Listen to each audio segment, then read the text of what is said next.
അമൃത് Veni presence daily news പ്രഭാത വാർത്തകൾ powered by Pulimoottil silks KSFE in association with Joya Lucas. ഇത്തവണ first അടിക്കില്ലേ നമ്മള്?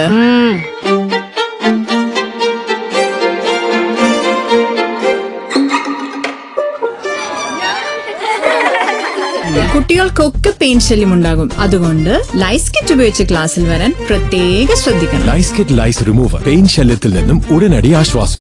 നമസ്കാരം, ഞാൻ ഡെയ്സി ബിജു. ഡെയിലി ന്യൂസിന്റെ പ്രഭാത വാർത്തകളിലേക്ക് സ്വാഗതം. ഇന്ന് ജൂൺ 2 തിങ്കളാഴ്ച. സംസ്ഥാനത്ത് പുതിയ അധ്യയന വർഷത്തിന് ഇന്ന് തുടക്കമാകും. പ്രവേശനോത്സവത്തിന്റെ സംസ്ഥാനതല ഉദ്ഘാടനം Alappuzha Kalavoor government higher secondary സ്കൂളിൽ മുഖ്യമന്ത്രി പിണറായി വിജയൻ നിർവഹിക്കും. ജില്ലാതല പ്രവേശനോത്സവം മന്ത്രിമാർ ഉദ്ഘാടനം ചെയ്യും.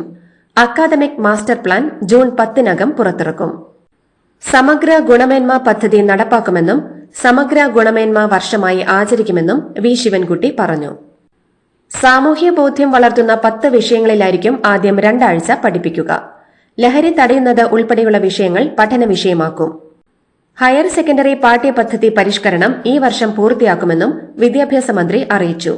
2.5 ലക്ഷത്തോളം കുട്ടികൾ ഇത്തവണ 1ാം ക്ലാസ്സിലെത്തുമെന്നാണ് പ്രതീക്ഷ.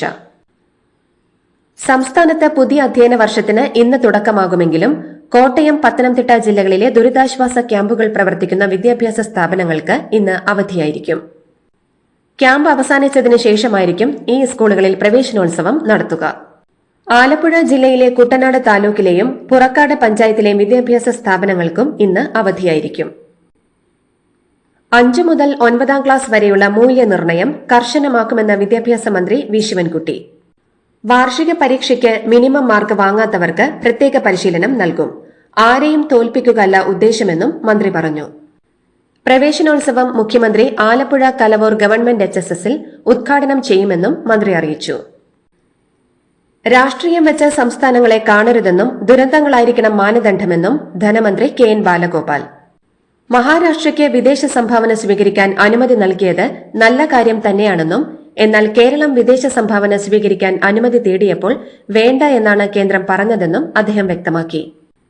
നിയമപരമായാണ് കേരളം അനുമതി തേടിയതെന്നും കേരളത്തിന് തുല്യനീതി വേണമെന്നും KN ബാലഗോപാൽ ആവശ്യപ്പെട്ടു.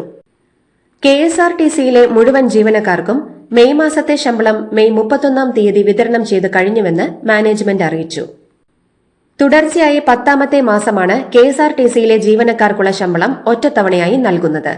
ശമ്പള ഇനത്തിനായുള്ള 74.64 കോടി രൂപ വിതരണം ചെയ്തു കഴിഞ്ഞു. കാലവർഷക്കെടുതിയുടെ പശ്ചാത്തലത്തിൽ മെയ് മാസത്തെ റേഷൻ വിതരണം ജൂൺ 4-ാം തീയതി വരെ നീട്ടിയതായി ഭക്ഷ്യവകുപ്പ് മന്ത്രിയുടെ ഓഫീസ് അറിയിച്ചു. ജൂൺ മാസത്തെ റേഷൻ വിതരണത്തിനാവശ്യമായ 90% ഭക്ഷ്യധാന്യങ്ങളും റേഷൻ കടകളിൽ ഇതിനോടകം എത്തിച്ചു കഴിഞ്ഞുവെന്നും മഴക്കെടുതിയും പ്രതികൂല കാലാവസ്ഥയും സൃഷ്ടിക്കുന്ന സാഹചര്യങ്ങൾ നേരിടാൻ വകുപ്പ് പൂർണ്ണ സജ്ജമാണെന്നും ഓഫീസ് അറിയിച്ചു. സംസ്ഥാനത്ത് മഴക്കെടുതിയിൽ 4 മരണം. കോട്ടയം ഒളശയിൽ വെള്ളക്കെട്ടിൽ വീണ മാവുങ്കൽ സ്വദേശി അലൻ ദേവസി മരിച്ചു. എറണാകുളം വരാപ്പുഴയിൽ 17-കാരൻ മുങ്ങി മരിച്ചു. വരാപ്പുഴ സ്വദേശി പോളാണ് മരിച്ചത്. പത്തനംതിട്ട വള്ളംകുളം കാവുങ്കലിൽ വള്ളം മറിഞ്ഞ് യുവാവ് മരിച്ചു. രഞ്ജിത്ത് രാജേന്ദ്രനാണ് മരിച്ചത്. മീൻ പിടിക്കാനായിട്ടിരുന്ന വലയിൽ കാൽ കുടുങ്ങിയ രഞ്ജിത്ത് മുങ്ങിത്താഴ്ന്നു പോവുകയായിരുന്നു. കൊല്ലം കുണ്ടറയിൽ പൊട്ടിവീണ വൈദ്യുതി ലൈനിൽ നിന്ന് ഷോക്കേറ്റ് ഗൃഹനാഥൻ മരിച്ചു. പെരുമ്പുഴ സ്വദേശി ഗോപാലകൃഷ്ണ പിള്ളയാണ് മരിച്ചത്. സംസ്ഥാനത്തെ എല്ലാ പശുക്കളെയും ഇൻഷൂർ ചെയ്യുക എന്ന ലക്ഷ്യത്തോടെ സമഗ്ര ഇൻഷുറൻസ് പദ്ധതി നടപ്പാക്കാൻ സംസ്ഥാന സർക്കാർ ഒരുങ്ങുകയാണെന്ന് മൃഗസംരക്ഷണ ക്ഷീരവികസന വകുപ്പ് മന്ത്രി ജെ ചിഞ്ചുറാണി. ലോക ക്ഷീര ദിനാചരണത്തിന്റെയും അന്താരാഷ്ട്ര സഹകരണ വർഷാചരണത്തിന്റെയും സംസ്ഥാനതല ഉദ്ഘാടനം നിർവഹിക്കുകയായിരുന്നു മന്ത്രി. മുല്ലപ്പെരിയാർ അണക്കെട്ടിൽ നിന്ന് കൃഷി ആവശ്യത്തിനായി തമിഴ്നാട് വെള്ളം കൊണ്ടുപോയി തുടങ്ങി. സെക്കൻഡിൽ 300 ഘനയടി വീതം 120 ദിവസത്തേക്കാണ് തുറന്നുവിട്ടിരിക്കുന്നത്. 200 ഘനയടി വെള്ളം കൃഷിക്കും 100 ഘനയടി കുടിവെള്ളത്തിനുമാണ് ഉപയോഗിക്കുന്നത്. തേക്കടിയിൽ നടന്ന പ്രത്യേക പൂജകൾക്ക് ശേഷം തേനി ജില്ലാ കളക്ടർ രഞ്ജിത് സിംഗാണ് ഷട്ടർ തുറന്നത്.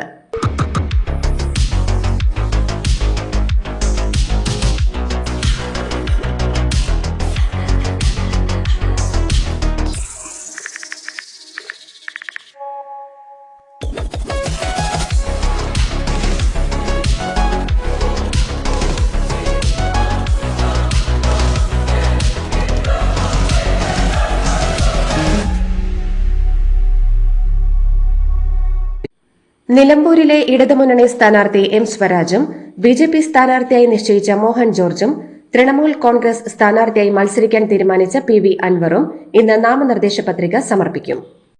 പത്രിക സമർപ്പിക്കാനുള്ള അവസാന തീയതിയും ഇന്നാണ്. നേരത്തെ പത്രിക സമർപ്പിച്ച UDF സ്ഥാനാർത്ഥി ആര്യാടൻ ഷൌക്കത്തിന്റെ തെരഞ്ഞെടുപ്പ് കൺവെൻഷൻ ഇന്ന് വൈകുന്നേരം 4 മണിക്ക് നിലമ്പൂർ കോടതിപ്പടിയിൽ AICC general secretary KC Venugopal ഉദ്ഘാടനം ചെയ്യും. നിലമ്പൂർ ഉപതെരഞ്ഞെടുപ്പിൽ മത്സരിക്കുമെന്നും മലയോര ജനതയ്ക്ക് വേണ്ടിയാണ് മത്സരമെന്നും ഇന്നലെ രാവിലെ തന്നെ PV അൻവർ വ്യക്തമാക്കിയിരുന്നു. 9 വർഷം നടത്തിയ പ്രവർത്തനത്തിനാണ് വോട്ട് തേടുന്നതെന്നും പണം വരുമെന്നും ജനങ്ങൾ തന്നെ പിന്തുണയ്ക്കുന്നുണ്ടെന്നും അൻവർ വ്യക്തമാക്കി. പണമില്ലാത്തതിനാൽ മത്സരിക്കുന്നില്ലെന്ന് കഴിഞ്ഞ ദിവസം അൻവർ പറഞ്ഞിരുന്നു.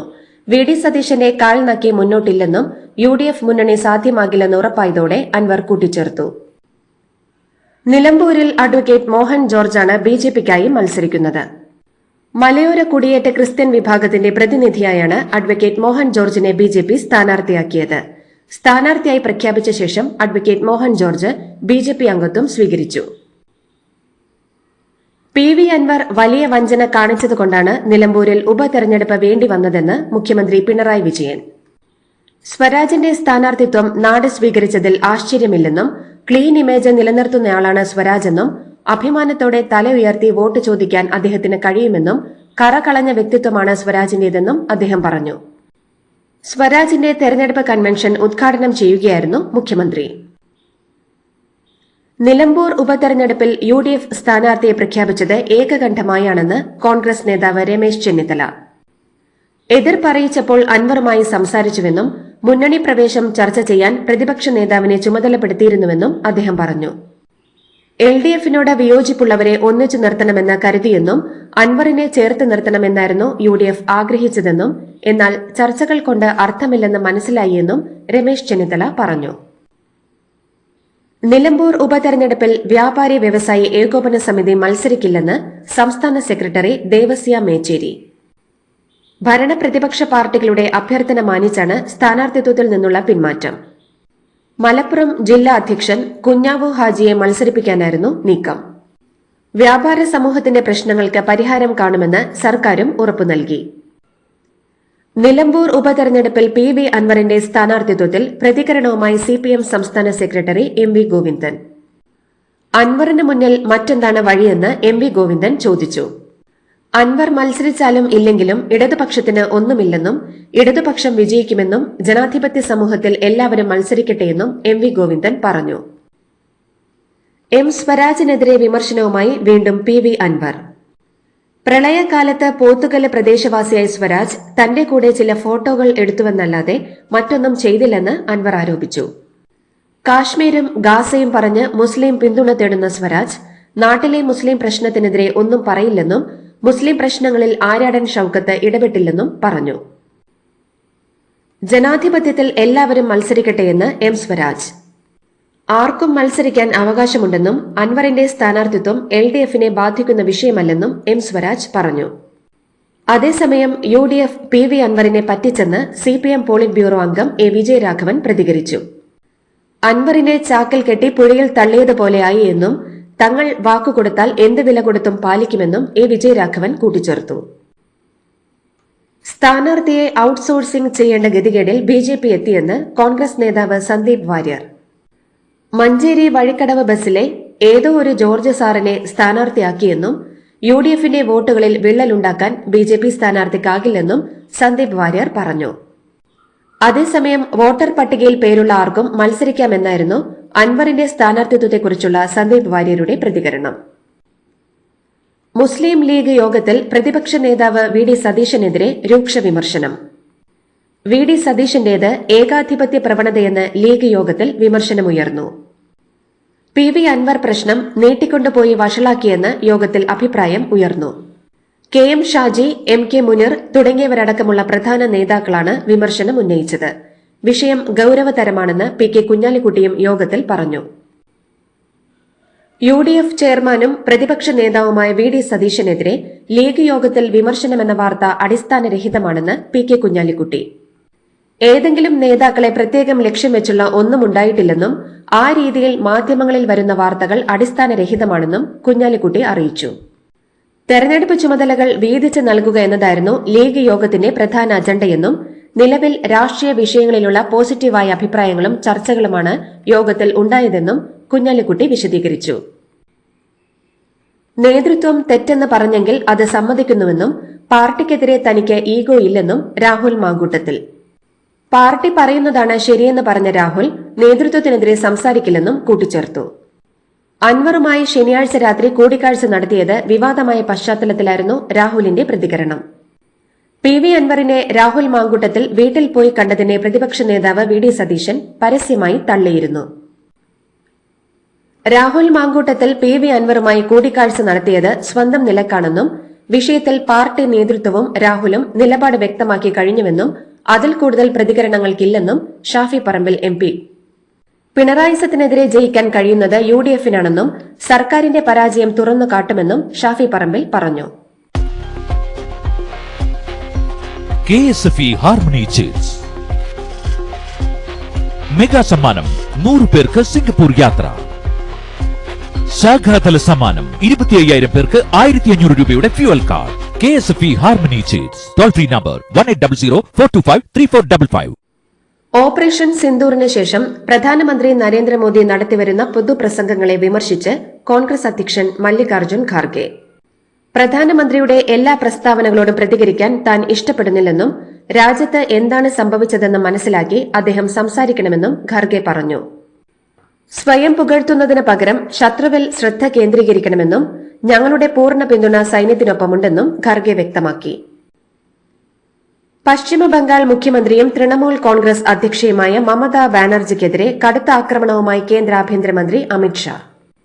ബംഗ്ലാദേശിൽ നിന്ന് ഇന്ത്യയിലേക്കുള്ള നുഴഞ്ഞുകയറ്റത്തെ സഹായിച്ച് ദേശീയ സുരക്ഷയ്ക്കുപരി സ്വന്തം വോട്ട് ബാങ്കിന് പ്രാമുഖ്യം നൽകുകയാണ് മമതയെന്ന് ബംഗാൾ സന്ദർശനത്തിനിടെ അമിത്ഷാ ആരോപിച്ചു. രാജ്യത്ത് കോവിഡ് കേസുകൾ ഉയരുന്നു. 24 മണിക്കൂറിനിടെ 363 കോവിഡ് കേസുകളാണ് വർദ്ധിച്ചിരിക്കുന്നത്. നിലവിൽ 3758 കോവിഡ് കേസുകളാണ് ഉള്ളത്. കേരളത്തിൽ 1400 ആക്ടീവ് കേസുകളുണ്ട്. 24 മണിക്കൂറിനിടെ 64 കോവിഡ് കേസുകളാണ് കേരളത്തിൽ വർദ്ധിച്ചിരിക്കുന്നത്. കോവിഡ് രണ്ടാം തരംഗം രാജ്യത്ത് വീശിയടിച്ച സമയത്ത് രോഗികളുടെ എണ്ണം ക്രമാതീതമായി വർദ്ധിച്ചതിനാൽ ബെഡില്ലാത്ത സാഹചര്യത്തെ തരണം ചെയ്യാൻ രോഗിയെ കൊല്ലാൻ സഹപ്രവർത്തകന് നിർദ്ദേശം നൽകിയ മുതിർന്ന സർക്കാർ ഡോക്ടറിനെതിരെ കേസ്. മഹാരാഷ്ട്രയിലെ ഉദ്ഗർ സർക്കാർ ആശുപത്രിയിൽ അഡീഷണൽ ജില്ലാ സർജൻ കൂടിയായ ഡോക്ടർ ശശികാന്ത് ദേശ്പാണ്ഡെ എന്നയാൾക്കെതിരെയാണ് മഹാരാഷ്ട്ര പോലീസ് FIR രജിസ്റ്റർ ചെയ്തത്. ഒഡീഷയിൽ മലയാളി കത്തോലിക്ക വൈദികർക്കെതിരായ ആക്രമണത്തിൽ പ്രത്യേക അന്വേഷണ സംഘത്തെ രൂപീകരിക്കണമെന്നാവശ്യപ്പെട്ട് KC വേണുഗോപാൽ MP. ഒഡീഷയിലെ സംബൽപൂർ ജില്ലയിൽ 90-കാരനായ ഒരു വൃദ്ധ പുരോഹിതൻ ഉൾപ്പെടെ 2 മലയാളി കത്തോലിക്ക വൈദികരാണ് ക്രൂരപീഡനങ്ങൾക്ക് ഇരയായത്. ഹജ്ജിന് ബുധനാഴ്ച തുടക്കം കുറിക്കാനിരിക്കെ ഇന്ത്യയിൽ നിന്നുൾപ്പെടെ തീർത്ഥാടക ലക്ഷങ്ങൾ മക്കയിലെത്തി. ഇന്ത്യൻ ഹജ്ജ് കമ്മിറ്റിക്ക് കീഴിൽ 1,22,518 തീർത്ഥാടകരാണ് ഈ വർഷം ഹജ്ജ് നിർവഹിക്കാൻ എത്തിയിരിക്കുന്നത്. രാജ്യത്തെ വിവിധ സംസ്ഥാനങ്ങളിലെ 20 എംബാർക്കേഷൻ പോയിന്റുകളിൽ നിന്നും 390 വിമാനങ്ങളിലായാണ് ഇത്രയും ഹാജിമാർ സൌദിയിലെത്തിയത്.